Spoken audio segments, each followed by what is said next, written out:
Mesdames, Messieurs, bonsoir, bienvenue sur Alizé pour votre édition de 19 h. Nous sommes le lundi 25 janvier. Voici les titres qui seront développés dans notre journal. Une bataille de chiffres habituelle sur le niveau de mobilisation de la grève. Quoi qu'il en soit, les enseignants reconduisent le mouvement demain. Le génie de l'environnement, thème d'une formation de futurs ingénieurs en visite pédagogique sur des sites environnementaux. La préfecture déclenche la mobilisation contre le Zika. La population est appelée à observer de simples gestes de prévention. Le journal, Aurélie Ronze. Ils étaient donc 39% selon le rectorat à faire grève aujourd'hui. L'intersyndicale des enseignants appelée à se mobiliser pour protester notamment contre des suppressions de postes. Elle a décidé de maintenir son mouvement pour demain. On fait le point tout de suite avec Anne-Elisabeth Artsen. Selon le syndicat des personnels de l'éducation en Guadeloupe, 50 à 60% de grévistes dans le premier degré et plus de 80% de grévistes dans le second degré. Tandis que le rectorat annonce 39% de grévistes pour les premiers et second degrés au cours de ce premier jour de grève générale des enseignants. Eh bien, c'est une très grande réussite.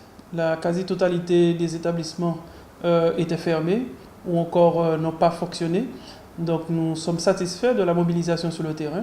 Cette ampleur de mobilisation démontre que l'ensemble des personnels ont compris ce que nous, en intersyndical, nous avons cherché à faire depuis quand même quelques semaines. C'est expliquer les motivations de ce mouvement, expliquer aux collègues les dangers de ces suppressions de postes, de ces non-créations de postes au premier degré. Et ils ont compris et ils ont réagi positivement. En maintenant cette pression, je pense encore demain, nous réussirons peut-être aussi à faire comprendre au-delà des simples personnels de l'éducation, mais à faire comprendre à tout le monde, la population, les élus et aussi les décideurs au niveau du ministère qu'il y a quelque chose à faire pour l'Académie de la Guadeloupe. Malgré de nouvelles discussions ce lundi entre le recteur et les syndicats, le mouvement des enseignants sera maintenu. Eh bien, l'étape suivante, c'est à notre demande, donc une demande conjointe faite pour l'intersyndicale. Nous avons demandé une audience au préfet ainsi qu'au président des deux collectivités, donc collectivité régionale et départementale, pour aussi exposer notre version concernant la situation de l'école en Guadeloupe et démontrer une fois de plus cette impossibilité de suppression de postes et de non-création de postes dans notre académie. Cette journée de mobilisation avec mot d'ordre établissement fermé eh bien, va se poursuivre avec mot d'ordre sur les établissements fermés et bloqués demain, puisque nous n'avons pas eu entièrement satisfaction encore aujourd'hui après les discussions avec le recteur. Le préfet recevra donc les enseignants grévistes mardi matin à la préfecture de Basse-Terre. Et vous l'avez entendu, donc ce mouvement devrait se durcir. Un convoi partira à 7 h demain matin du rectorat pour se rendre en préfecture. Un mouvement qui n'est pas sans conséquences pour les élèves. Exemple ce matin à Bainbridge, le reportage d'Anne-Elisabeth Artsen. 6 organisations syndicales et 2 fédérations de parents d'élèves se mobilisent contre la suppression de 35 postes dans le second degré en débutant ce 25 janvier un mouvement de grève générale. C'est ainsi que le proviseur du lycée Bainbridge a constaté que l'accès de son établissement était en partie entravé. Oui, bon, effectivement, quand je suis arrivé ce matin, j'ai remarqué que j'avais mon portail qui était donc cadenassé. Bien entendu, la première démarche, c'est de faire supprimer ce cadenas. Mais il n'en a rien été dans la mesure où il n'y avait pas d'entrave pour que le personnel ou les élèves puissent rentrer dans l'établissement. Par conséquent, nous fonctionnons normalement, nous accueillons nos enfants ainsi que les personnels. Par contre, des mesures ont été prises dans la mesure où certains véhicules de livraison n'ayant pu pénétrer dans l'établissement. Cette grève perturbe quelque peu le fonctionnement du lycée. Le proviseur a donc pris certaines dispositions, notamment concernant le bac blanc à venir. J'ai dû prendre des décisions, en particulier sur l'internat et la demi-pension. Donc j'ai supprimé la demi-pension jusqu'à nouvel ordre, ne sachant pas effectivement la durée de cette grève. Par contre, je peux effectivement fonctionner concernant les internes du lycée. D'une manière générale, toutes les classes préparatoires sont présentes avec leurs enseignants. Pour le pré-bac, c'est beaucoup plus mitigé. Nous avons quasiment 70% des élèves qui ne se sont pas présentés devant le lycée ce matin. puisqu'il n'y avait aucune entrave pour qu'ils puissent circuler librement. En ce qui me concerne, il est vrai que nous allons démarrer donc, toute la semaine d'évaluation, bac blanc, etc., à partir de jeudi matin. Bon, ça perturbe quelque peu ces débuts de semaine, lorsque l'on sait que les élèves doivent être dans une ambiance de sérénité, de calme, pour pouvoir travailler. Mais enfin, bon, écoutez, c'est la vie, ce sont les circonstances, et nous allons évoluer en fonction, effectivement, de l'évolution de cette situation. De nombreux élèves absents, un mouvement suivi par une grande partie des enseignants de l'établissement, la grève lancée par les organisations syndicales a bel et bien démarré et risque de se poursuivre dans les prochains jours. Et on va rester dans le domaine de l'éducation. L'Université des Antilles dispense une formation d'ingénieurs tournée vers le développement durable. Ce matin, justement, des élèves ingénieurs ont visité plusieurs installations environnementales de la Guadeloupe, notamment le CIVAD à la Gabarre. Muriel Barlagne a suivi cette visite. Ils préparent le diplôme Génie de l'environnement, parcours matériaux de l'Université des Antilles. L'une des formations d'ingénieurs. Inscrits en 3e année, ils sont sur le site du CIVAD à Grand-Con ce matin. Site dédié au traitement et à la valorisation des déchets ménagers et assimilés. Une visite pédagogique pour être au plus près des problématiques environnementales. Le dôme réhabilité est la première étape de cette expédition. De tout temps, hein, comment dire, nous avons toujours enfoui les déchets ici. Ces déchets étaient enfouis, mais sauf que ces déchets n'étaient pas enfouis de manière normée, ne respectaient pas la norme. Donc nous avons été financés par l'Europe, par l'État, donc au travers de subventions qui représentent plus de 23 millions d'euros ici. Ou qu'est-ce que nous avons fait? Ces déchets-là, nous les avons enveloppés dans une géomembrane. C'est-à-dire dorénavant, ces déchets ne polluent plus, sont encapsulés. Et ces déchets, maintenant, produisent du lixivia, du jus de déchets, et du biogaz. Donc ces déchets-là ne vont plus bouger. On va simplement les valoriser au travers du biogaz, une valorisation énergétique. Penser des matériaux facilement recyclables, les fabriquer à partir de produits recyclés ou déchets, mais aussi gérer des projets environnementaux, c'est ce à quoi se préparent ces futurs ingénieurs. D'où l'intérêt de cette visite qui s'inscrit dans le cadre d'un cours intitulé « Gestion et valorisation des déchets ». Alors nous, dans le cadre de nos formations ici à l'Université des Antilles, on est plutôt centré sur le développement durable, le recyclage. Et donc c'est vraiment l'endroit à visiter pour se rendre compte de ce qui peut être fait en Guadeloupe. On est sur un site de recyclage des déchets, bien évidemment. Et le recyclage des déchets est une partie intégrante de nos formations ingénieurs de l'université, puisque le cycle de vie d'un matériau était là. Ils étudient le cycle de vie d'un matériau de sa conception jusqu'à son recyclage et à son élaboration à travers les déchets. 5 des 6 étudiants de cette promotion étaient présents aujourd'hui. Un cursus de 3 ans, ouvert en 2012 dans le département et que l'on peut préparer entièrement sur place seulement depuis 2015. On va parler de santé maintenant. Face à la menace Zika, le préfet de région à Jacques-Bihan a décidé de convoquer en fin d'après-midi un premier comité de gestion du virus. On le rappelle, pour l'instant, un cas a été confirmé en Guadeloupe, un à Saint-Martin. Sur l'île Sœur, plus d'une centaine de cas ont été confirmés. Alors les Guadeloupéens sont-ils inquiets face à un éventuel risque d'épidémie? C'est ce qu'a voulu savoir Muriel Barlagne. Selon l'Organisation mondiale de la santé, le moustique Aedes aegypti, vecteur du Zika, est présent dans pratiquement tous les pays d'Amérique. La maladie devrait s'étendre rapidement dans la région où elle atteint déjà 21 pays sur 55. La Guadeloupe n'est pas épargnée. Selon l'ARS, 2 cas sûrs ont déjà été signalés. Les Guadeloupéens sont-ils inquiets? Les avis semblent partagés. Ça vous fait peur le Zika? Ah oui, hein. Ah oui, on a déjà beaucoup de piqûres, trop. Je sais que ma mère là, on avait déjà eu un problème avec le chikungunya. Et là, on essaie de faire au mieux. Et surtout moi, je suis malade, très malade. Je fais toutes les précautions. Je prends tout ce qu'il y a comme précaution pour me protéger. Parce que j'aimerais pas attraper la Zika avec mon maladie maintenant. Je crois que je vais mourir. Bon, j'ai eu le chikungunya, j'ai eu Là-dedans, j'ai su comment faire pour m'en débarrasser. Et puis bon, ben là, si le Zika se présente, bon, on va trouver une parade. Bah, c'est comme tous les années, hein. Peur ou pas peur, ça ne change rien. Après le chikungunya qui nous est sorti de Dieu sait où, on a le Zika maintenant. Pour éviter le Zika, le message de l'ARS est clair, il faut surtout lutter contre les gîtes larvaires, entre autres précautions à prendre pour se protéger. Ce message semble être bien passé. La population interrogée dans la rue est bien informée. Mais bon, c'est toujours la même chose, hein. C'est jeter les eaux, faire un nettoyage pour que, voilà, il n'y a pas de prolifération de moustiques. J'ai fermé ma porte, j'ai fermé le volet, j'ai fermé la porte.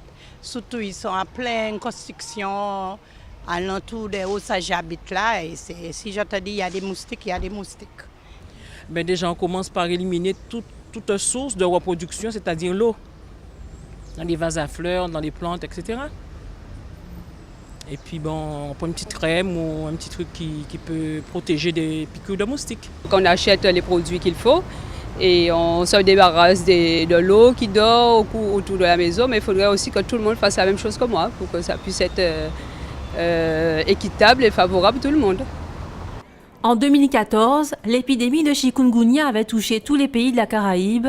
40% de la population guadeloupéenne avait été infectée.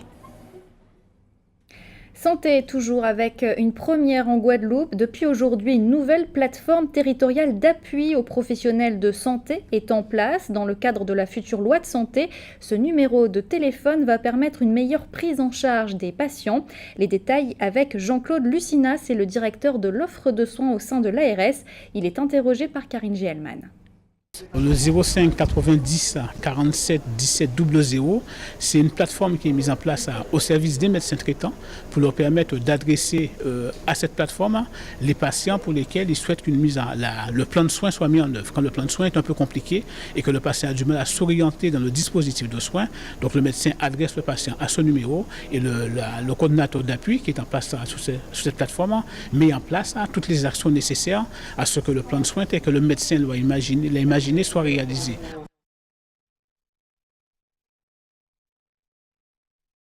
Au chapitre politique, le président de région Harry Chalus rencontrait aujourd'hui le Premier ministre Manuel Valls à Matignon. Les deux hommes ont évoqué plusieurs points, notamment le coût de fonctionnement du Memorial Act. Manuel Valls a annoncé qu'il sollicitera la ministre de la Culture pour qu'elle étudie l'inscription du Memorial Act comme établissement public de coopération culturelle. Cette inscription permettrait en fait d'atténuer le coût de fonctionnement de la structure. Demain, le président de la région Guadeloupe rencontrera la ministre des Outre-mer, Georges Paul-Angevin. Harry Chalus, qui a d'ailleurs présidé vendredi sa première plénière de l'année. La première partie de cette plénière était consacrée à l'octroi de mer. Harry Chalus, on le rappelle, souhaitait faire abroger la délibération prise le 19 novembre dernier. L'Assemblée a approuvé la nouvelle grille tarifaire. Les détails avec Karine Gielman. 242 millions d'euros répartis en moyenne chaque année entre les collectivités de Guadeloupe issues de l'octroi de mer. Soit un tiers pour la collectivité régionale et 2 tiers aux communes de Guadeloupe. La révision de ce taux est un enjeu important donc pour l'année en cours. La délibération du 19 novembre devait augmenter les recettes des communes. Donc si c'est un manque à gagner, donc du fait qu'il n'y a pas cette augmentation-là, oui, on peut considérer comme une baisse potentielle parce qu'en réalité, quand vous envisagez d'augmenter et que cette augmentation, ce prévisionnel n'arrive pas, il y a un problème. La répartition de la recette privilégie le nombre d'habitants. La commune des Abîmes est donc la première bénéficiaire. Et selon les données publiées par l'IEDOM, l'octroi de mer représente en moyenne de 2007 à 2011 22% de la recette totale des communes. Nous l'avons pas évoqué, cela nous permettra aussi de faire une concertation avec la Martinique et autres, parce qu'on a vu, en fonction des taux qui sont arrêtés en Martinique ou en Guadeloupe, il y a une harmonisation que nous devrions pouvoir mettre en place. Et je rappelle que nous allons mettre toute la place pour cette concertation qui n'a pas été suffisante et pour que l'octroi de mer puisse remplir tous ses objectifs. Ça a été aussi l'occasion de préciser qu'il faut qu'on puisse mettre en place des mesures d'évaluation de manière à mesurer l'impact sur les parts de marché, donc les entreprises à travers les différents taux, et bien sûr que nous soyons dans l'anticipation pour pouvoir aussi ensemble mettre en place des stratégies par rapport au devenir du régime. La polémique a entraîné l'abrogation de la réforme de l'octroi de mer du 19 novembre 2015, portée sur l'augmentation de la taxe sur certains produits. La nouvelle présidence a donc lancé une réflexion de 3 mois afin de faire une nouvelle proposition. On en vient à l'actualité dans notre grande région de la Caraïbe. Il est question ce soir d'énergie renouvelable au Costa Rica. Nous irons également à Sint Maarten et aux Bahamas. Voici la Minute Caraïbe. Présenté comme le plus grand projet immobilier commercial de la Chine dans l'hémisphère occidental, Baha-Mar est un complexe de villégiature qui pèse 3,5 milliards de dollars. Prévu pour contribuer à 12% du produit intérieur brut de l'archipel des Bahamas, le projet est à l'arrêt et cause les dommages économiques les plus graves que ce petit État insulaire ait vécu depuis la crise financière mondiale. Le risque d'échec du projet est si lourd que Standard & Poor's a déclassé la cote de crédit du pays. Des milliers de Bahaméens avaient prévu de travailler dans la station balnéaire qui aurait dû ouvrir ses portes cette année. Mais le développeur a déposé le bilan et un liquidateur a été nommé. La querelle entre l'entrepreneur chinois et son sous-traitant local, Sargis Ismirlian, s'intensifie. La partie chinoise accusant le partenaire local de mauvaise gestion et le second d'échéances manquées. Les échanges sont rompus et aucun progrès n'est à espérer pour l'heure dans cette station terminée à près de 97%. Le Premier ministre des Bahamas, Perry Christie, a pris la parole pour rassurer ses concitoyens et a déclaré être proche, très proche de trouver une solution. Pour l'opposition, le gouvernement distille de faux espoirs à la population. Le Costa Rica, petit pays d'Amérique centrale, envoie un message fort au reste du monde en réalisant la prouesse de produire 99% de son électricité à partir de sources renouvelables. À l'heure où le monde doit s'astreindre à une révolution énergétique profonde, le Costa Rica apparaît comme un symbole d'espoir pour un mouvement mondial plus large vers un avenir durable. Le pays est en très bonne voie vers sa totale décarbonisation et nourrit l'ambition de toucher à la neutralité carbone avant 2021. Très tôt, le Costa Rica a fait le choix d'une faible consommation d'énergie par habitant et par habitation.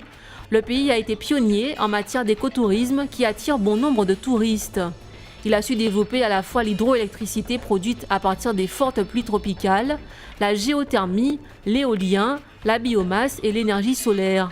Preuve qu'un patchwork de sources énergétiques complémentaires, couplé à une consommation des ménages relativement mesurée, peut amener tout un pays vers l'autosuffisance énergétique. Le Costa Rica est aujourd'hui un exemple mondial. Le Westin Down Beach Resort and Spa à Sint Maarten a nommé l'ancien joueur professionnel de hockey, Dennis Aaron, comme directeur des ventes internationales. Il sera en charge de la collaboration du resort avec les voyagistes et les agents de voyage aux États-Unis, au Canada, en France et en Amérique du Sud. En tant qu'ambassadeur, il représentera l'établissement hôtelier lors des salons dans diverses villes à travers l'Amérique du Nord et en France. Dennis Aaron a joué pendant 14 ans dans la Ligue nationale de hockey en tant que gardien de but des Penguins de Pittsburgh et les Canadiens de Montréal. Il précise aimer relever les défis tous les jours. Aaron ne débute pas dans l'hôtellerie, il a travaillé au Radisson Aruba et au Radisson Blu de Sint Maarten. Selon Aaron, la transition du hockey vers l'industrie du voyage était naturelle pour lui. Comme il est resté dans de nombreux hôtels au cours de son activité de hockey et a expérimenté plusieurs marques différentes tout au long de sa carrière sportive, il a aujourd'hui une idée très précise du service haut de gamme hôtelier que l'on doit offrir à un touriste. Retour en Guadeloupe qui accueillait ce week-end la première édition du Tri-Series Caraïbes. Une cinquantaine de participants ont enchaîné 3 épreuves, aquathlon, duathlon et triathlon. Et c'est Clément Brière chez les hommes et Mathilde Bataillé chez les femmes qui inscrivent leur nom au palmarès de ce Tri-Series Caraïbes. Chez les vétérans, Olivier Noglotte remporte le maillot vert. Chez les jeunes, Christian Zozotte remporte le maillot blanc. Alors le Martiniquais Clément Brière a bouclé ce Tri-Series en 1h56 minutes et 24 secondes, soit 26 secondes qui le séparent de son dauphin Olivier Noglotte. Je vous propose d'écouter la réaction du vainqueur. Il est interrogé par Muriel Barlagne. C'était assez compliqué à gérer, il fallait tout s'enchaîner assez vite. Donc bon, je me suis dit qu'il fallait faire le boulot et prendre un maximum d'avance dès le début. Donc bon, j'ai tout misé sur la course à pied, ça m'a plutôt bien réussi. J'ai fait un gros aquathlon, un gros duathlon pour prendre un maximum d'avance. Après, je savais que j'étais un peu plus juste à vélo en ce moment, surtout face à Noglotte qui est quand même très fort à vélo. Du coup, je suis parti triathlon ce matin avec 1 minute d'avance et il fallait gérer, puis sortir une grosse course à pied pour s'arracher et puis garder ce maillot jaune. Ouais, je suis très satisfait. C'était, en plus de la victoire, c'était vraiment une grosse partie de plaisir. C'est des formats qui sont super plaisants à faire. C'est vraiment la base du triathlon pour moi. Donc c'était un vrai bonheur d'être là, quoi. Un mot de futsal avec le tournoi de la Caraïbe qui se poursuit à la Havane. La sélection de la Guadeloupe a battu la Jamaïque et Sint Maarten. Elle s'est en revanche fait battre par Cuba. Demain, les Guadeloupéens rencontrent Trinidad pour une 3e place. Un match d'ailleurs qualificatif pour une finale de la CONCACAF. Après du futsal, du football, on disputait ce week-end le 2e tour de la Coupe de Guadeloupe. On retiendra que dans le match au sommet, CSM Étoile de Morne-à-l'Eau, eh bien, ce sont les Mouliens qui se sont qualifiés 2-1. Au terme de ce 2e tour, quelques clubs de DH ont été éliminés, comme la Solidarité Scolaire, sortie par l'UNAR, l'Arsenal, éliminé par le club sportif capestérien, ou encore le Red Star, éliminé par l'AS Gosier. On va changer maintenant complètement d'ambiance avec la case énergétique de Petit-Bourg qui proposait ce week-end un débat autour de la sexualité féminine, ou plus exactement la puissance du féminin. Et qui d'autre que Karine Gelman pour nous parler de ce sujet sans tabou. La sexualité féminine, un sujet souvent tabou et qui au fil de l'âge dérange encore plus. Plus que la sexualité masculine, des mots sont interdits et des envies sont cachées. À la case énergétique, les femmes en parlent sans limite, au travers d'une rencontre sur la puissance du féminin et sa transmission. Et souvent, j'ai interrogé aussi des personnes dans les centres, comment on appelle ça, les EHPAD. Donc j'ai interrogé des personnes et souvent, je vais vous étonner, les soignants considèrent les femmes, puisqu'on parle de femmes, comme des sorcières libidineuses. C'est des gens qui sont vicieuses, qui ont des envies, mais pas possible, qu'est-ce qu'elle croit à son âge. Ouais. Et j'ai trouvé aussi que ça vient de notre propre culture, parce que nous-mêmes, Antillais, Guadeloupéens, nous ne sommes pas au fait de notre propre sexualité. Et du coup, quand la sexualité des personnes âgées et des autres, elle est carrément déniée. Christiane Amoros, qui a travaillé au milieu hospitalier, a bien connu ce phénomène. La sexualité, c'est notre puissance. C'est ce qui nous équilibre, qui nous permet de développer notre créativité, qui nous permet d'aller jusqu'à ce qu'on appelle le 7e ciel, c'est-à-dire d'aller au-delà du 7e ciel, c'est-à-dire au-delà du chakra couronne. C'est d'être dans notre entièreté et d'assumer notre corps, parce que notre vagin nous appartient, nous femmes.